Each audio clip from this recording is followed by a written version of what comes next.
Good morning YouTube. It's been a while since I uploaded a video last time. Remember these triple amber, triple red boards? Now they will be pre-installed in the new lights that we're going to be offer. I know a lot of people have kind of trouble opening the lights themselves. Basically we now offer the full light assembly. It also will come in multiple colors, so the red ones, the factory clear, and also smoked black. And it will basically come with 5 modes, so you can play with to see which one is your favorite, like the triple amber, triple red. And most importantly, this is also compatible with all the USDM Mustangs as well as all the international ones. So for the Europe and Australia and Asian ones, just use this one, plug and play.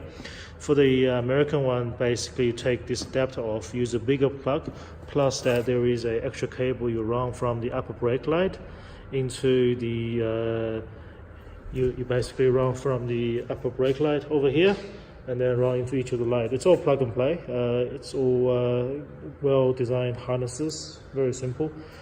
And we will be taking pre-orders of those very shortly, and please keep an eye on our website and our dealer network. Thank you again for watching, and if you like my videos, please keep subscribing.